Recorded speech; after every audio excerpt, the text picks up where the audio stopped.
My next guest is a 6-time Emmy Award winner for 16 years, ever since he received the Peabody Award for Requiem for a Heavyweight, which is made into a film. He's been at the top of the profession in television. His current television series, Night Gallery, is probably best known for, well, he's known for that and Twilight Zone, of course, and he recently completed a screenplay, which is about to open, I think, a movie called The Man, James Earl Jones, opening around the country shortly. I mean, of course, Mr. Rod Serling.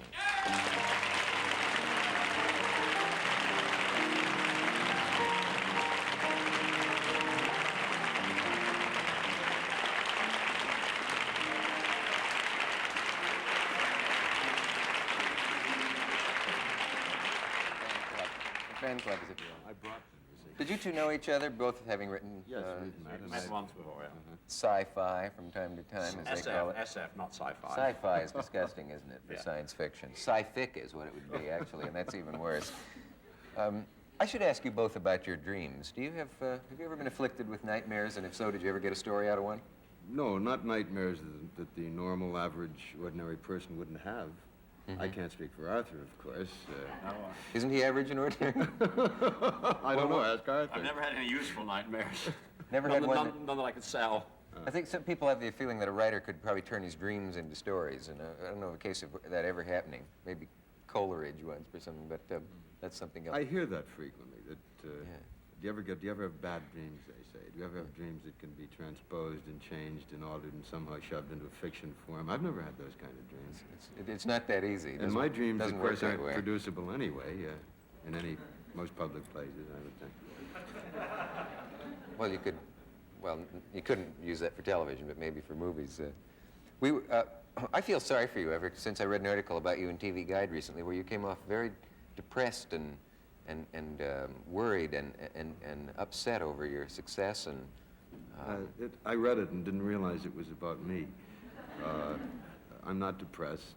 I don't have that massive an ego that I run around preoccupied with myself. I'm particularly sorry you brought it up, Dick, because I've been fascinated by what's been said here this evening. What you did on the convention floor and Arthur's comments about science fiction and the projection of science and the rest of it.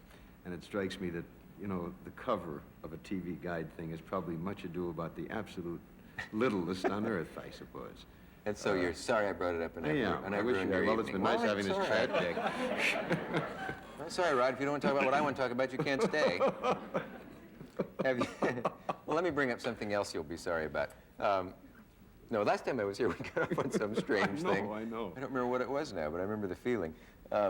Are you at odds with the network over Night Gallery, or do you not want to talk about that? Oh, no, not really. They say it's Rod Serling's Night Gallery, and it isn't really Rod Serling's Night Gallery. It's somebody else's. And I only write a few of the scripts, and I front the show. It's not yours. It doesn't remotely belong to me. I have no proprietary interest in that at all. Some of the shows are quite good and quite interesting, but it's not science fiction, and it ceases to be fantasy. It's sort of a quick run through a cemetery. And it tries to compete with shows which are more popular than it is, namely Mannix, which is very action-packed and full of violence, and I suppose of its type, of its genre, it's very well done. But that wasn't what Night Gallery was supposed to be about, Dick. It was supposed to be a much more cerebral exercise. It was supposed to be much more diversified in its approach to things. It could be all things, science fiction and fantasy and the occult and the bizarre. But unfortunately, it's been an inconsistent show. But it may do very well. I just wish they'd use somebody else other than me, that's all. What you're talking about is loss of control, then, I suppose. Did you ever Artistic have control over the I form? thought I had at one point until the phone didn't ring for several weeks. And then I kept wondering, you know, when are they going to ask me? And they never asked me. They've been very nice. They've been very gentle and very good-hearted and warm and very unhostile. But unfortunately, that doesn't come with creative control.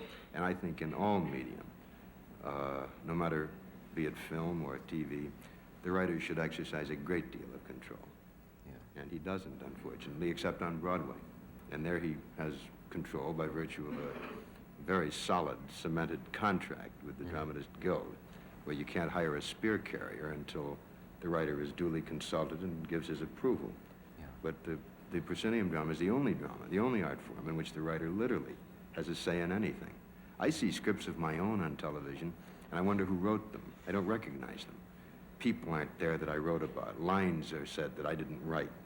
concepts are produced, which I have no knowledge of. And that's been the problem of television. Again, I'm beginning to sound depressed, and I'm not. I'm a very happy, contented man. I can tell you've done nothing but laugh since you came in. That's right, and I'm hanging myself on a lamppost right after the show, but outside of that.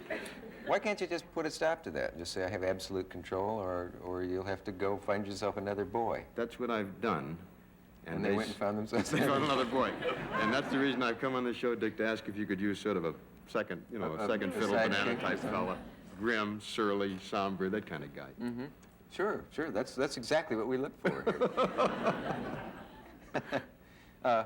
Well, let's get back to the kind of thing you were interested that we were talking about before. Say, has this ever been would this be the old Night Gallery or more Twilight Zone kind of idea that actually took place, I was told, once in England, some years ago, in a remote part of some county in England, some people got a strange thing over their television screen. And it was a program with Americans and American accents. And some of them called to find out what it was about and why it was on. They didn't understand what it was. And nobody could explain where this program was coming from. And it was only being seen in that area.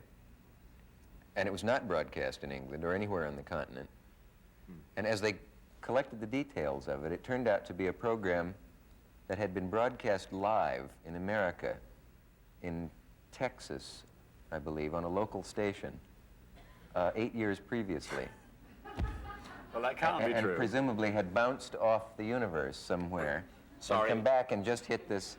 Are you going to ruin this for it? I'm afraid it could happen. It couldn't happen because we have different standards. We have 50 cycles and you have 60 cycles, so it would just be blurring across. You couldn't see it. Well, it was blurred, let's say. Just the fact that it's blurred is... You just admitted that it could happen even blurred. That's still pretty exciting. We couldn't see the picture at all, I mean. It's a different, the standards are totally different, British and American TV. I mean the technical standards, not the professional standards. Yeah, but You cannot pick up American TV programs on a British TV set and vice versa. Well, because it'd be slightly distorted. Is all No, it doesn't question totally distorted. It's the number of lines is different, you see. We have, and the 50 cycles and 60 cycles, everything is different. You may know all there is to know about American TV and British TV, but you don't know everything there is to know about what remote corner of the universe this might have bounced off of, filtered through, and been transferred to the British system by some miracle of plutonium. All right. Or It would have to be a miracle. It would have to be a miracle. It wouldn't be technology. well, all things seem like miracles until they're explained scientifically. I'm surprised at you, Arthur. We'll be back with what friends I have left on the panel after this.